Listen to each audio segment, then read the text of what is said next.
saya tenang dulu ya.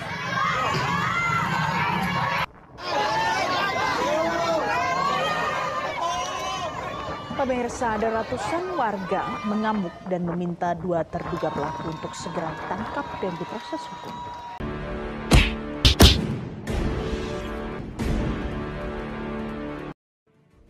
Assalamualaikum warahmatullahi wabarakatuh. Om Swastiastu, Namo Buddhaya, salam kebajikan. Entah apa yang terjadi di negeri ini. Mereka adalah para ulama, ustaz yang seharusnya menjadi bagian terpenting di dalam rangka mengayomi umat. Tetapi malah kemudian dia melakukan tindakan-tindakan yang sangat amoral, berkedok guru ngaji, pimpinan pondok, pengasuh pondok pesantren, tetapi yang dilakukan justru mencabuli santrinya. Ini hal yang menurut hemat saya adalah salah satu bentuk tindakan yang sangat kurang ajar yang sengaja dilakukan oleh ustaz ini. Dan hal ini sudah sangat viral di media sosial. Sebagaimana cuplikan di video awal itu sudah diberitakan oleh salah satu stasiun TV swasta. Dan seperti apa berita lengkapnya ini kita simak dulu secara bersama-sama. Pemirsa, ada ratusan warga mengamuk dan meminta dua terduga pelaku untuk segera ditangkap dan diproses hukum. Aksi warga ini merupakan buntut dari dugaan pencabulan yang dilakukan oleh oknum guru ngaji dan juga ada pemilik pondok pesantren terhadap sejumlah santriwati. Warga yang geram dengan ulah kedua oknum pondok pesantren ini sempat hendak melakukan pengerusakan. Kemudian petugas kepolisian yang datang ke lokasi berhasil meredam aksi massa dan mengevakuasi kedua terduga pelaku kekerasan seksual ini ke Mapolres Metro Bekasi. Diketahui sebelumnya ada 3 santriwati dari pondok pesantren ini telah melaporkan dugaan kekerasan seksual yang dilakukan oleh oknum pemilik dan guru ngaji di pondok pesantren ini.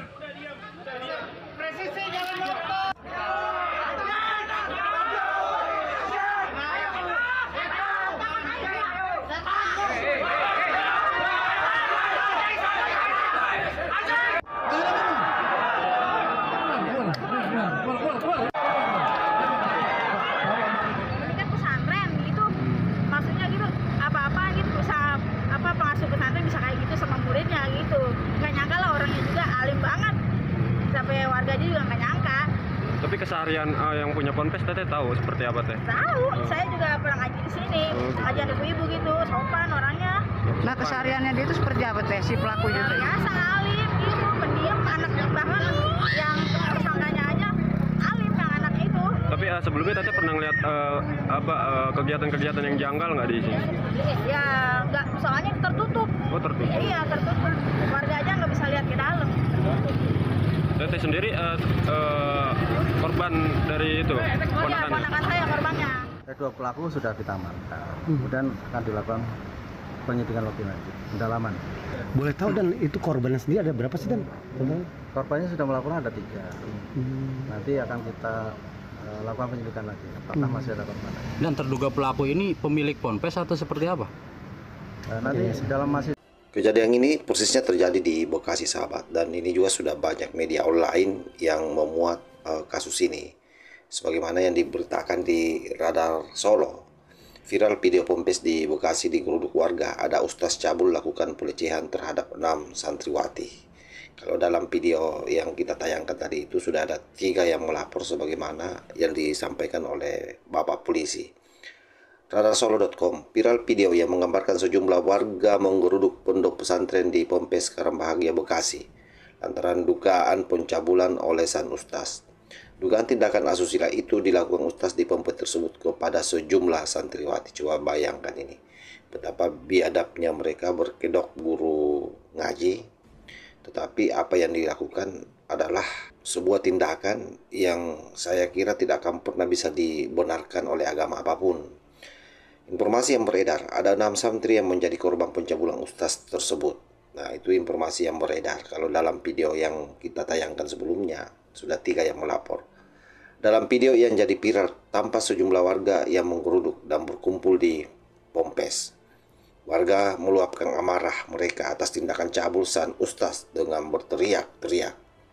Ini juga salah satu kritik ya buat penegak hukum. Harusnya Kalau sudah ada laporan seperti ini, sudah langsung ditindak, langsung diamankan dulu pelakunya, sehingga kemudian tidak membuat warga geram atas kinerja polisi yang dinilai lambang, sehingga kejadian-kejadian seperti ini tidak terulang, karena sangat berbahaya ya bila mana masyarakat bertindak secara langsung. Dan anehnya karena ini sudah dilaporkan, tetapi boleh jadi tidak ada tindakan konkret dari pihak kepolisian, akhirnya warga marah. Dalam narasi video itu, warga merasa emosi dengan perbuatan cabul ustaz yang tega melakukan pelecehan seksual terhadap 6 santriwati di bawah umur.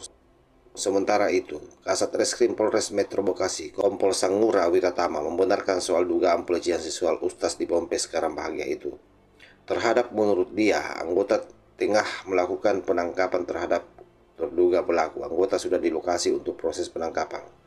Kata dia, Jumat 27 bulan 9 2024. Wiratama mengaku pihak kepolisian tengah menangani dugaan kasus pelecehan seksual santriwati itu.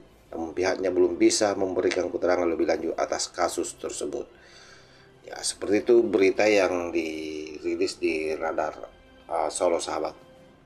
Dan saya kira sudah banyak juga media-media lain yang mengungkap ini. Bahkan ada media yang merilis bahwa ini sudah 2 tahun katanya berlangsung. Ini sangat berbahaya ya, bila mana memang santri-santri kita dititipkan di pesantren-pesantren yang menurut saya ini adalah pesantren abal-abal. Kenapa? Karena anak-anak yang dititip di sana itu kan untuk diajar ilmu agama, tetapi justru yang terjadi adalah sebaliknya. Mereka diperlakukan sebagai budak seks dalam tanda petik. Seperti itu kejadian yang ada di Bekasi, dan saya berharap ini menjadi pelajaran buat semuanya ya. Termasuk saya kira keluarga-keluarga yang ingin menitip anaknya di pondok pesantren agar berhati-hati, betul-betul melihat background pesantren tersebut, menelitinya lebih dalam, jangan kemudian terbawa arus dengan informasi-informasi yang beredar, yang diiklankan oleh pimpinan pondok pesantren atau pihak pesantren. Harus dilihat betul-betul, diteliti apakah pesantren itu layak atau tidak.